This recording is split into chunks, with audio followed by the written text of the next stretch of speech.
Good day and welcome to all the viewers who are joining us around the globe for this pre-recorded show for Durbanville on Saturday. We are recording early doors on Friday and we've got an extra special guest in studio, not on the line today. We've got Graham Hawkins sitting alongside. So welcome Graham, and lovely to have you in studio.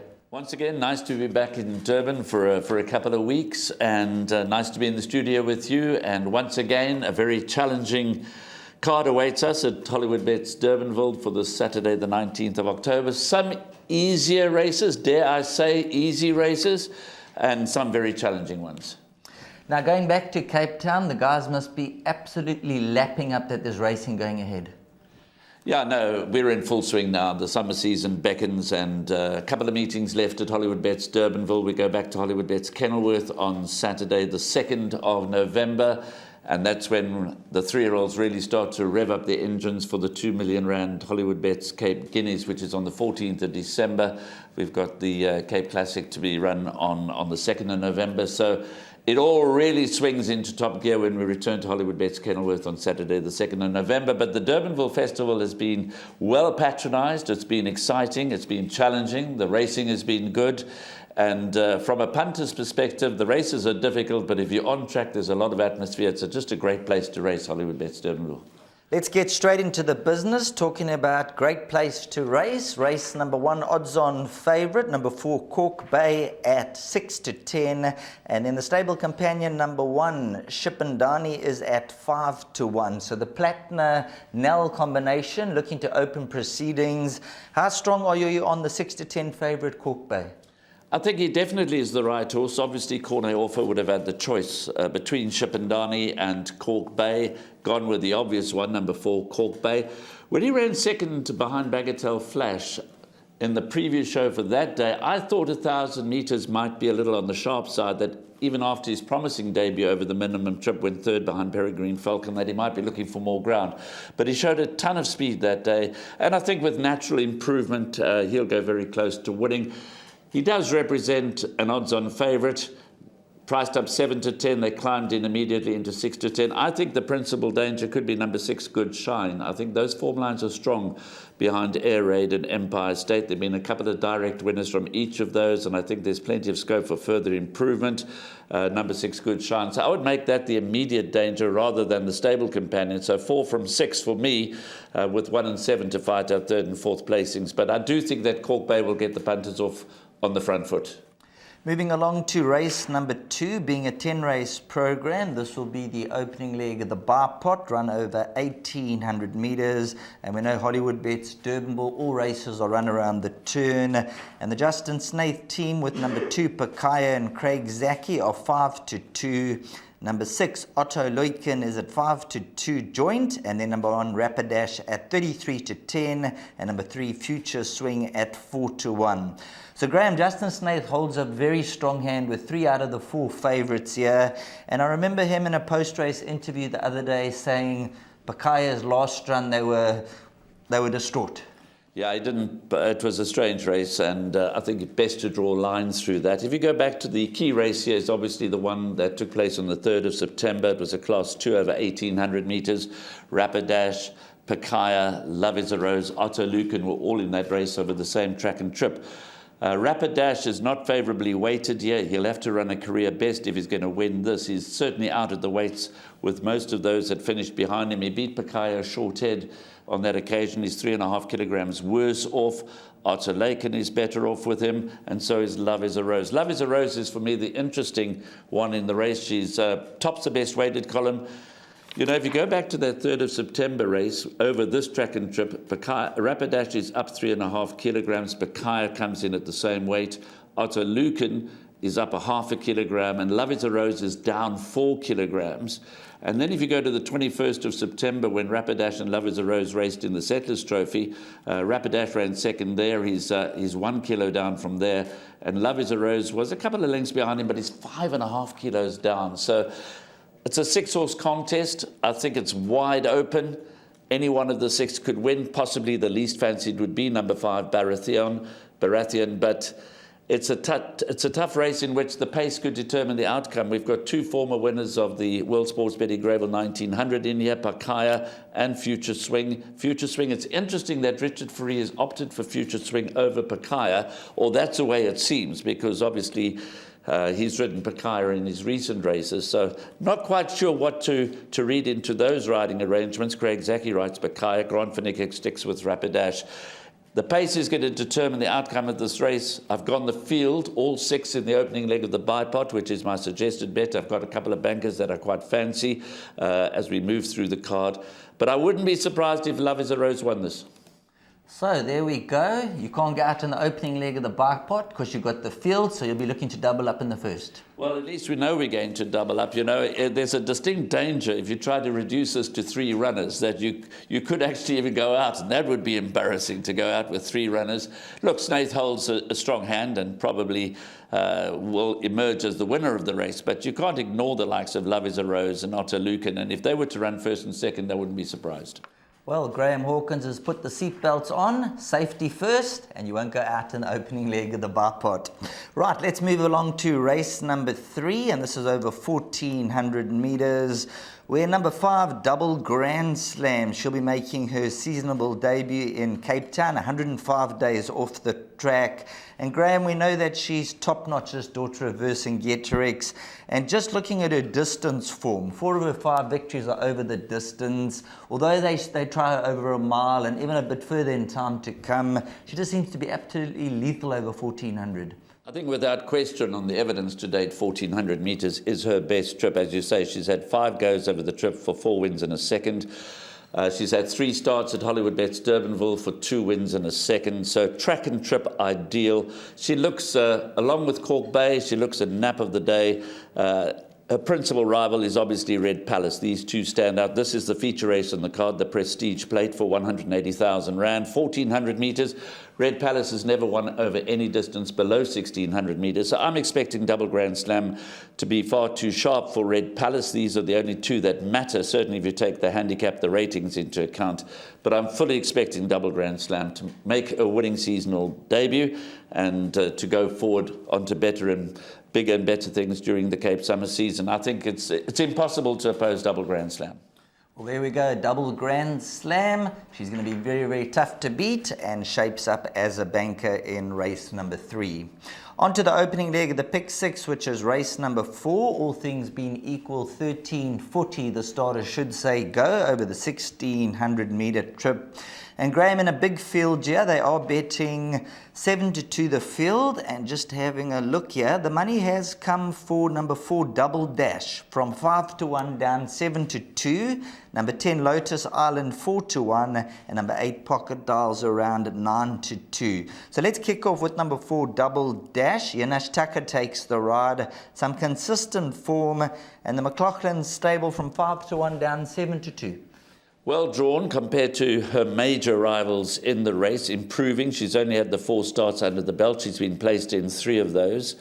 And I think that run behind Garden of Eden was full of merit, so she's entitled to find betting support. But I don't think it's as easy as that. I do think there are a number of fillies in this race that could have a say in the outcome. Interesting, a late declaration. The blinkers go on number 6, Lavender Bay, for the first time in her career. She finished behind Lotus Island last time out when they ran 2nd and 3rd behind Little Susie. Sansa Stark was 4th in that race, came out to beat Courtly the other day, much to my chagrin, but that was expensive, and I didn't expect Sansa Stark to beat Courtly. But Sansa Stark ran 4th behind Little Susie, where Lotus Island and Lavender Bay ran 2nd and 3rd, so that form has been franked. Not much to choose between Lavender Bay and Lotus Island. Lotus Island, though, ran a super race from the worst of the draw last time. Maybe blinkers will have a positive effect on number 6, Lavender Bay, and could get her closer. I'm not sure that Pocket Dial form lines stand up. And I think English Mistress has had more than a fair share of chances and is held on some of the form lines, and on top of that is drawn out in gate 12, so it's not going to be easy for English Mistress. And then the other one that is improving, number 15, Exquisite, has got the worst of the draw. Richard Fourie rides for Brett Crawford, so notable jockey booking from the worst of the draw, can have scope for further improvement. So Double Dash is entitled to be favourite. It's got the best of the draw, as I said, when compared with his major rivals. Will go well, but you have to throw Lavender Bay and Lotus Island at the very least into the fray. So if you were going with 3 horses in the first leg of the pick 6, then it would be, for me, Double Dash, Lavender Bay and Lotus Island. If you were going to go wider and completely safe, then you'd have to include Pocket Dial, English Mistress and Exquisite. So it depends how you're going to structure the opening leg. But Double Dash probably is the one to beat, although Lotus Island is rapidly improving, and I'm expecting the blinkers to have a positive effect on number 6, Lavender Bay.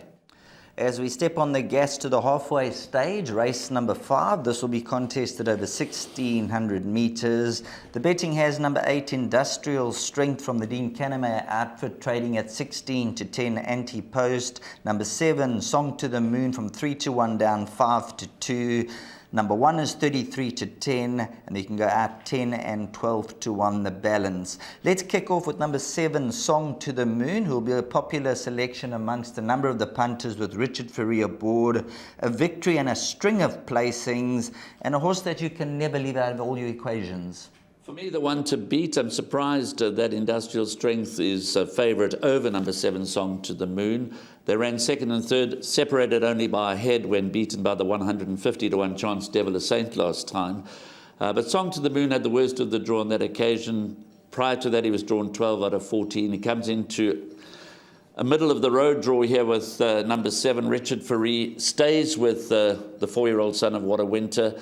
I think he's quite a nice horse. I think that the penny is starting to drop. I think that he's taken a while to come to hand, but you can say the same about number 8, Industrial Strength. I'm just a little concerned that the Cannemeyer stable is not firing on all 4 cylinders, whereas Justin Snaith is having a wonderful run. So I would certainly prefer number 7, Song to the Moon, over number 8, Industrial Strength, although the form book shows us very clearly that there's not much to choose between the two. The only other runner worth a mention is number 1, La Pulga, has his first run in handicap company after beating Terminate in its 3rd start. Wait and see how he goes, but he's certainly got the best of the draw, so you can't completely ignore number 1, La Pulga. But 7, Song to the Moon is my top choice.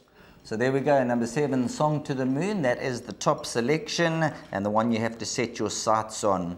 I'd throw number 5, Bardolino, at around 16 to 1 for the trifectas and quartets. As we move along to race number 6, 14.50 will be the off time.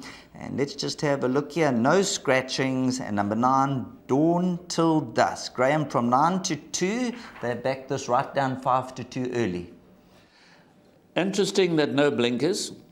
That's a late declaration. His last 2 starts where he's won and run second, he's been fitted with blinkers. The blinkers come off, so that is a bit of a question mark, but I can see perhaps the thought process behind that, because he steps up from 12.50 to 1,600 metres, and maybe they want to get him to settle. Maybe a little concern from the wide draw that going the extra 400 metres, he might fight a little with the blinkers. So he did show tremendous speed when beating Fencing Captain over 1,000 metres in his previous start. That was on the 31st of August when winning his maiden. So it's a question mark. He's going up to 1,600 metres after 2 good sprints. The blinkers come off. But certainly on pedigree, being by Trippy out of a mare by Dynasty, you would expect him to appreciate going the mile. I do prefer, though, number 5, Legal Counsel. I know he was priced up originally as the anti-post favourite. I'm quite taken with the Son of Legislator. It was a very good debut in a race that's turned out well, a strong form line. And then he was super impressive when winning last time. Maybe the opposition didn't amount to that much, but when you look at him and you look at the way he won, I do think that there's a lot of upside with number 5, Legal Counsel. So I'm throwing my lot in with number 5, Legal Counsel. I think he's heading in the right direction. 12.50 on debut, 1,400 metres in his second start, won comfortably, going the extra. He was certainly not stopping. At the end of that 1,400 metre race, he was widening his winning margin. He's nicely bred. He's out of a mare by Silvano. I just think he's got something about him. I think he's got a touch of class, number 5, Legal Counsel. But Legal Counsel, Dawn Till Dusk, and for that matter, recent maiden winner Dalmeny Factor, who's drawn even worse than Dawn Till Dusk. They're all young 3-year-olds. They're all relatively unexposed. They come up against a horse like Radicchio, who's a solid, hard-knocking 5-time winner. So, you know, they're going to be tested because Radicchio's got the best of the draw. But Richard Ferrier rode Radicchio to victory last time. He's hopped on to number 5, Legal Counsel. So I'm going to be in the camp of the younger 3-year-olds, Legal Counsel, Dawn Till Dusk and Delmeni Factor, but I have huge respect in these races for the hard-knocking older horses like Radicchio, who probably heads that brigade. Right, now on to race number 7, which is the Cape Racing Sales Class 3 over a trip of 1,400 meters. Now they are betting 5-1 the field with number 1 Cheeky Lad from 11-2 down 5-1, joint with number 2 Rosh Kadesh. In a Morere number 12 also joint at 5-1, and then number 8 Mauritius Kestrel from 7-1 down 11-2, 6-1, and better the rest. Graham, talking about number 1 Cheeky Lad, we were touching on the Dean Kennemeyer outfit. They haven't quite been firing into the winner's box. They also have been running into the placings. Here's a horse who was pushed up 3 points for running second last time out and returning from 172 days off the track. Yeah, it's difficult to know what to expect from Cheeky Laddie, or for that matter, stable companion Rosh Kadesh, who's having his first run back in the Western Cape after competing through champion season in KwaZulu-Natal. As we said, don't want to overplay this because every stable goes through a bit of a rough patch and then it turns, and it could well turn at this meeting for the Kennemeyer outfit. They've been running well, as you say, but without getting into the winner's enclosure. So Cheeky Laddie, I prefer Cheeky Laddie to Rosh Kadesh. I think that Craig Zaki might be on the right one. Aspect, what do we say about Aspect? 5 in a row. And when you look at the, 16-1, 16-1, 33-10, 9-2, 8-1, always value. Once again, his value in this race. He's seldom been ridden by the same jockey. Sean Veal gets the chance this time around. We keep thinking, well, that's the end of the road for Aspect. The handicap has finally got to grips with him. But will he win 6 in a row? There's every chance he will. The horse I think is going to show a ton of improvement in a very difficult race is number 5, Gallic Dream. I think he's going to go better this time. You've mentioned Mauritius Kestrel. Oliver's won 3 of his last 4 starts, including his last 2. He's certainly matured into a very nice competitive 5-year-old in this sort of class. Ina Marari's got the tough task of having to overcome the worst of the joys. Last win was at Fairview, but it was a win full of merit when odds-on favourite. This possibly a bit of a tougher task. They're not betting 5-1 the field for no reason, Sheldon. It's a very, very, very difficult race. I think the value might lie with Gallic Dream as an each-way play at 12-1, but I'm not confident about anything. I would be delighted, to be honest, if Aspect was to go and win 6 in a row, because we don't often see that. 100% right to win 1, 2, 3 in a row. Now looking to go 6 in a row. Let's see if this individual can do it. So let's see if Aspect will rise to the occasion. 3 races left to go. If you're looking to play the last treble races, 8, 9, and 10 at Hollywoodbets Durbanville. And I'm afraid it doesn't get any easier here. They're betting 4-1 the field. However, number 10, Otaniqua, opened 5-1, has shortened down 4-1, and joint favourite with number 9. And then number 2, Mon Petit Cherie, also joint at 4-1. And then 9-2, Kai Boy. So there's 4 runners between 4-1 and 9-2, Graham, and that tells the story. Races 7, 8, and 9, we've already discussed race 7. Races 7, 8, and 9 are very tough. So they are obviously 3 legs of the pick 6. They're 3 legs of, of a jackpot, depending which jackpot you're playing. As you say, it doesn't get any easier. Again, Dean Canamaz's got Mapaka, who beat My Boy Lollipop when winning his maiden on the 4th of August. First appearance at Hollywoodbets Durbanville. He's bred in the absolute purple. He's bred to be anything number 9 Mapaka, but that My Boy Lollipop form, albeit that he did win convincingly, has not really held up. So just how good Mapaka is, this race will give us an idea. The Andre Nel stable doing pretty well. Otaniqua has obvious claims on his form. They'd run behind 2020 Vision, not as bad as it first appeared. 2020 Vision has come out and won twice. The horse that interests me the most, and I don't know where to place him in the pecking order, is Peregrine Falcon. I made the comment here, it could be anything. He ran 3rd on debut behind Amber Rock. That was a pretty decent debut. Then he pulled up at the rear of the field in his second start. Did not finish the race. He was pulled out of the race. He came back. There was a measure of confidence after a long break to beat Fencing Captain over a distance that I would have thought was well short of Peregrine Falcon's best and his optimum trip going forward. He's out of a great mare, Lana Falcon. His buy, give me the green light. He's got 55.5 here. He could be anything, Sheldon. He could blow this field away, and I wouldn't be surprised if he does. Monumental and Mon Petit Cherie represent the Brett Crawford stable. They've cracked decent draws in gates 1 and 2. Of the two, I prefer number 2, Mon Petit Cherie. I think this daughter of Rafif is certainly on the up. She won a maiden last time. She steps into handicap company, but the form lines are pretty decent. She's run against some nice horses, so I wouldn't be surprised to see Mon Petit Cherie make a winning handicap debut. Kai Boy, again, he's done enough to keep you interested. Then the two that are drawn worst, and probably will be ignored by the majority of punters, 12 Spirits United just didn't get into it last time. There were all kinds of excuses, but on his previous form, he's certainly got a chance. Suti, wow, I was in for bigs last time when War Chariot grabbed him on the line. I was in for bigs.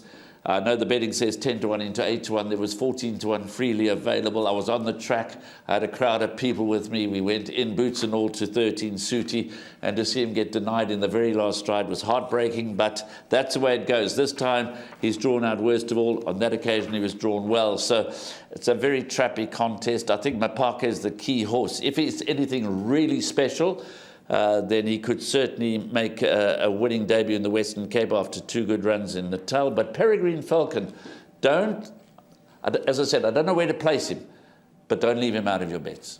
2 things. Number 8, Kelp Forest, is an early scratching, so take out number 8, Kelp Forest.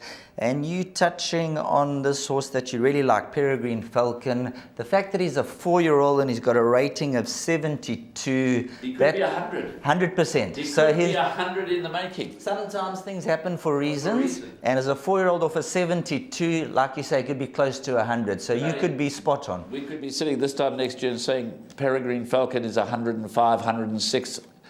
Obviously, he's got to stay sound. He's obviously had some issues, but he's an interesting runner in the race for me. I don't know where to place him in the pecking orders I've mentioned already, but if he blew this field away off a rating of 72, I wouldn't be surprised. There we go from Graham Hawkins. Keep a close eye on this individual. He could be super well rated and under the radar.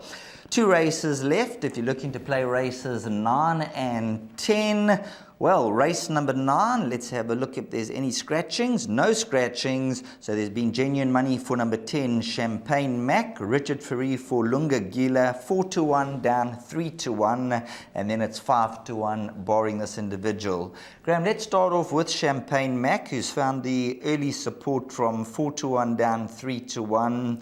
4th to Augusta Blue last time out, and once again that man Richard Ferry on a fancied runner. Yeah, I can't, this race, I certainly wouldn't be backing a favourite with Richard Ferry or without Richard Ferry. I'd be looking for something else. He's entitled to find betting support. Champagne Mac, good last run, but on his overall form, this is a class 5 over 12.50. It's a very low grade handicap. I was hoping you'd give me a tea break and you'd deal with this race all by yourself. Prince of Tibet gets the blinkers. That's one additional change. They've run against each other so many times. Last time out, we were on Try Me. That got outdone by Iskiro. They meet again. Iskiro was, in fact, winning his maiden in that Cape D Stakes last time out. So I'm going to be short and sweet. For me, it's a field race. I would have quite liked Tambourine Man if he wasn't drawn out in gate 11. But for me, the horse that could turn out to be the value is Captain's Destiny. Vaughan Marshall String is in good form. He's been fitted with blinkers. She's been fitted with blinkers in her last 2 starts. Both of them have been improved performances. Retains the blinkers. It was an 80 a couple of runs back. As recently as April was rated an 80s, now a 65. So if I was forced into a corner and said, Graham, you have to have an each-way bet in this race. Even though you've got the field in all of your exotics, you've got to have an each-way play. I would go with number 9, Captain's Destiny. But it is a bit speculative, I must be honest. Well, talking about Captain's Destiny, on to race 10. Captain's Destiny was 3.4 lengths behind Be Merry. Be Merry is your 15 to 10 favourite in the 10th and final race. Number 1, Sahara Cat, from 2 to 1 down, 16 to 10. Number 6, Miss Marguerite, is at 6 to 1. And then also number 8, Highly Confidential, 8 to 1. 14 to 1 and Better the Rest. No scratchings at this point in time. Graham, let's kick off with number 7, Be Merry. Now, she had her 4 placings, and then she's been rather impressive in her victories to date. Track and Trip, unbeaten, 2 from 2. Her last 2 wins have been emphatic. She receives 3 kilograms from her market rival. They're betting this a match in 2 between numbers 1 Sahara Cat and 7 Be Merry. So Be Merry, 2 from 2 over track and trip, gets 3 kilograms from Sahara Cat and is match fit. Had 2 runs in September, whereas we haven't seen Sahara Cat since July. So they're betting at 15 to 10, more or less. Be Merry, 17 to 10, Sahara Cat. I have respect for the older brigade in the race. There's some capable fillies and mares, but I'm going to nail my colours to the mast here and suggest that the betting has got this one right. The winner should emerge from one of Sahara Cat or Be Merry. I remain in the camp slightly of Sahara Cat. She hasn't raced since July. She's unbeaten over the trip. I think her best form has been over 1,000 metres. She showed a touch of class early in her career. Whether she can give 3 kilograms away to Be Merry, who's clearly very fit and in a good space, only the race will show. But I do think it's a match-up between numbers 1 Sahara Cat and 7 Be Merry. As I said, there are some hard-knocking older fillies around that have got the ability to win a race of this nature. We've been waiting for Miss Marguerite to put that 485-day drought behind her. She ran well enough in her last 2 starts to suggest that her 5th career victory could be imminent. Highly Confidential is talented, sparingly raced, and she may have a few issues. She hasn't run since 22nd of June. She's drawn out in gate 8, might just need a run, but if she were to win, I wouldn't be completely surprised. But I'm expecting, I think these are 2 talented 3-year-old fillies, Sahara Cat and Be Merry, and I'm expecting the winner to come from one of those. I harbour a slight preference for Sahara Cat. Right, now number 6, Miss Marguerite. This is my horse of interest, obviously taken on quite a lot stronger. You can see double Grand Slam, October Morn, the average rating a 106 and a 108. The only chink in her armour, she's yet to win a Durbanville. She hasn't won a Durbanville, and she's not, I don't think she's at her best. I know she's running there and thereabouts, and she's not getting enough relief for me from the handicapper. She keeps running that close, so she's still rated a 91 off a high way back of 99, so she has come down marginally, but she's not without a winning chance. Definitely not without a winning chance. She was drawn in the bush last time out over 1,000 metres Hollywoodbets Durbanville, but as you say, she hasn't won there yet, but she's only had the 4 starts. She's been placed in 3 of them, so you know, it's not to say she can't win at Hollywoodbets Durbanville, but I just wonder whether she's got enough life left in those legs to match the younger, up-and-coming 3-year-olds.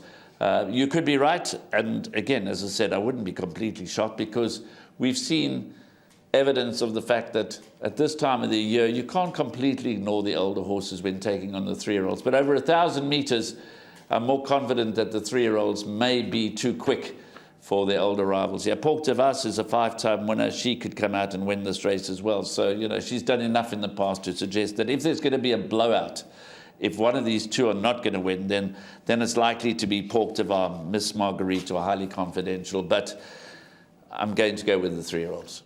For better or for worse. There we go. For better or for worst, no true words spoken. Now Graham's going to give us the lowdown and the rundown of his suggested bet for the day. So we're going to bring up that slide, and Graham has gone with a bar pot, and he'll take it away now, Graham.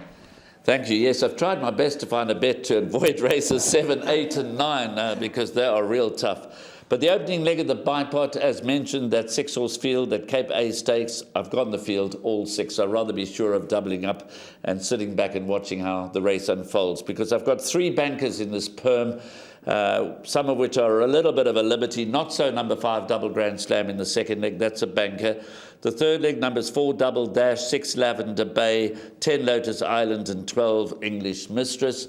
Then I've gone with number 7, Song to the Moon as a banker, and then with number 5, Legal Counsel as a banker. So I'm putting my hopes, my 3 bipod bankers are all Richard Free and Justin Snaith. I'm sure we'll get a good run for money in each of those. But the last leg of the bipod race 7 is not that easy. I've gone with numbers 1, Cheeky Laddie, number 4, Aspect, number 5, Gallic Dream, who I think is the value in the race, number 8, Mauritius Kestrel, number 9, Oliver, and number 12, Inamorari, because if I get away with those 3 bankers, I certainly don't want to be light in the last leg of the bipod. Potential still to get a dividend with the way I've structured it, because there is the likelihood that tickets will fall away through each and every one of those legs as we get from race 2 through to race 7. Well, thanks very much for being in studio, and all the best to all the selections. Thank you, Sheldon. Let's hope it all works out as it should at Hollywoodbets Durbanville. Well, there we have it. Lovely to have Graham Hawkins in KwaZulu-Natal in the studio, giving us the lowdown and the high up. And hopefully the horses are up in the number 1 box for you, the punter out there. Have a wonderful day's racing.